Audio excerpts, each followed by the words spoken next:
जबलपुर में 70 साल के बुजुर्ग के साथ 53 लाख रुपए का फ्रॉड हो गया। खुद को एनआरआई बताकर युवती ने पहले तो बुजुर्ग मसूद हुसैन के साथ फेसबुक पर दोस्ती की और फिर महज 22 दिनों में 29 बैंक अकाउंट्स में 53 लाख रुपए ट्रांसफर करवा लिए। बुजुर्ग मसूद हुसैन को बातों में फंसाने वाली लड़की ने अपना नाम सोनम बताया और फिर उसने धीरे धीरे उनके अकाउंट से सारे पैसे अलग अलग बैंक खातों में ट्रांसफर करवा लिए। 70 साल के मसूद हुसैन के मुताबिक 20 सितंबर को मसूद हुसैन को फेसबुक पर फ्रेंड रिक्वेस्ट आई थी। मसूद ने उस फ्रेंड रिक्वेस्ट को स्वीकार कर लिया। युवती ने खुद को अमेरिका में एक डॉक्टर बताया और भारत में रहने की बात कही।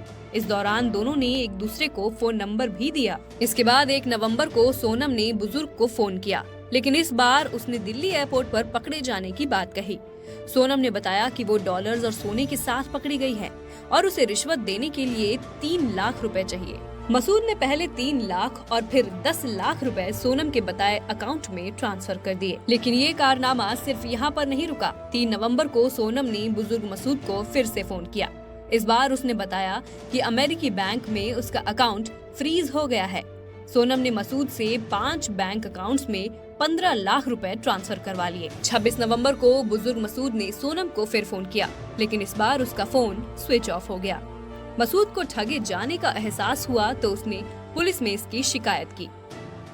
मेरे साथ साइबर फ्रॉड हुआ है और मैंने पुलिस में न्याय हेतु शिकायत दर्ज कराई है। एसपी को दिया है और एडिशनल एसपी को दिया है। एडिशनल एसपी ने साइबर क्राइम साइबर फ्रॉड को दिया है, यानी साइबर सेल को दिया है। तो मैं बस ये चाहता हूँ, आप लोगों की मदद चाहता हूँ कि पुलिस हमको न्याय दिलाए जल्दी से जल्दी और उन लोगों को जो गिरफ्तार है उन लोगों को पकड़ सके, आरोपियों को पकड़ सके और न्याय दिलवाए और पैसा दिया जाए। वहीं पुलिस ने इस मामले की जांच भी शुरू कर दी है। साइबर सेल उन सभी 29 बैंक अकाउंट्स की ट्रैकिंग कर रही है जिसमें रकम ट्रांसफर की गई थी। पुलिस के मुताबिक ये एक संगठित गिरोह का काम हो सकता है। एक फरियादी मसूद हुसैन खान एक शिकायत लेकर आए हैं। इनका कहना है कि कोई सोनम यादव नाम की लड़की जो है फेसबुक में इनके संपर्क में आई और वो फिर दिल्ली एयरपोर्ट में कुछ गोल्ड और इनकम टैक्स द्वारा कस्टम द्वारा जब्त कर लेने से उनका कहना था कि मुझे छुड़ा लीजिए और इनके संपर्क में थी, तो उनको पहले बचाने के लिए कुछ राशि देते गए। बाद में एक राहुल यादव नाम का भी लड़का संपर्क में आया और कई दौर में इनसे लगभग इनने 53 लाख रुपए अलग अलग बैंकों के माध्यम से, डिजिटल प्लेटफॉर्म के माध्यम से या सिंपल डिपॉजिट फॉर्म के माध्यम से लगभग 29 खातों में इनने जमा किया है। सोशल मीडिया के जरिए ठगी करने वालों के निशाने पर सबसे ज्यादा बुजुर्ग ही होते हैं। ठगी का शिकार बनाने के लिए फेक प्रोफाइल का इस्तेमाल किया जाता है। फिलहाल पुलिस ने सभी नागरिकों को सतर्क रहने की सलाह दी है।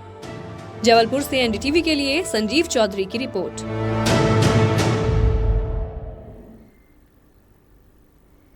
छत्तीसगढ़ की विष्णुदेव साय सरकार ने पूर्व की बघेल सरकार के एक बड़े फैसले को पलट दिया है।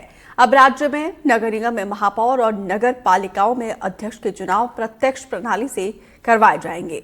सरकार के इस फैसले के बाद अब राज्य में सियासत भी शुरू हो गई है। इस पर देखिए ये खास रिपोर्ट।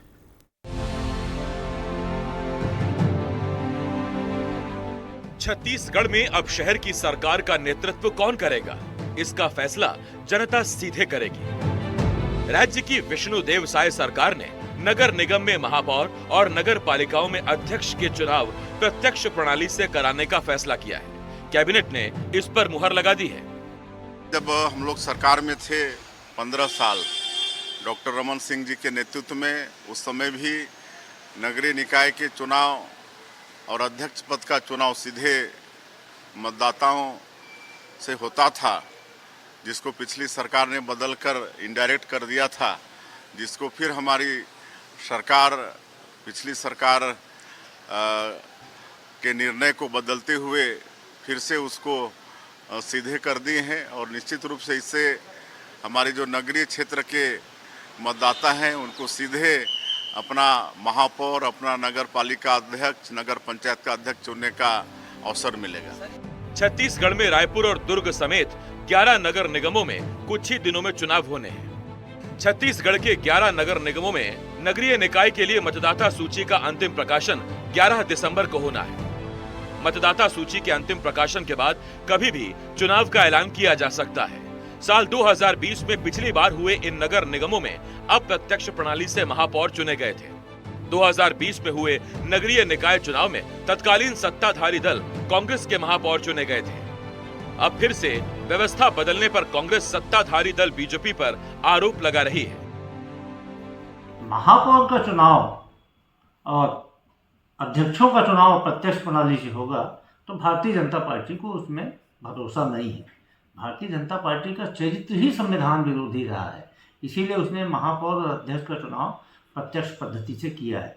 लेकिन कांग्रेस पार्टी चाहे प्रत्यक्ष चुनाव हो या प्रत्यक्ष चुनाव हो, चुनाव में जाने के लिए पूरी तरीके से तैयार है। और जिस प्रकार से प्रदेश में भारतीय जनता पार्टी के खिलाफ वातावरण है, प्रदेश के अधिसंख्यक निकायों में और पंचायतों में कांग्रेस के ही प्रतिनिधि महापौर अध्यक्ष के रूप में चुनाव जीत के आए। कांग्रेस के इन आरोपों पर बीजेपी के अपने तर्क हैं। पिछले समय कांग्रेस ने जनता के विश्वास पत्र हासिल न कर पाने के कारण अपने स्वार्थ के लिए मेयर का चुनाव अप्रत्यक्ष रूप से करने का निर्णय लिया था, जबकि भूपेश बघेल जी और पूरी कांग्रेस जानती थी कि मेयर को सीधे चुनने की परिपाटी मध्य प्रदेश के समय से, जिस समय कांग्रेस का शासनकाल से लेकर आज तक चलते आ रही थी, लेकिन कांग्रेस जान गई थी कि वे सीधे मेयर का चुनाव नहीं जीत सकती, इसलिए उन्होंने इस परिपाटी को बदला था। अब छत्तीसगढ़ के भाजपा की विष्णुदेव साय सरकार ने जनता को सीधे अधिकार दिया है कि वे अपना मेयर चुनाव कर सकते हैं। अब जनता स्वयं मेयर चुनेगी, भूपेश बघेल की पसंद का नहीं। नगर निगमों में महापौर और नगर पालिकाओं में अध्यक्ष के चुनाव प्रत्यक्ष प्रणाली से कराने के पीछे सत्ताधारी दल बीजेपी के अपने तर्क हैं तो कांग्रेस के अपने आरोप। इन तर्क और आरोपों के बीच आगामी कुछ दिनों में छत्तीसगढ़ में नगरीय निकाय और त्रिस्तरीय पंचायत चुनाव के होने हैं। ऐसे में जनता किसके तर्क और किनके आरोपों पर भरोसा करती है, ये आने वाले दिनों में ही पता चलेगा। रायपुर से कैमरा साथी प्रवीण साहू के साथ नीलेश त्रिपाठी, NDTV।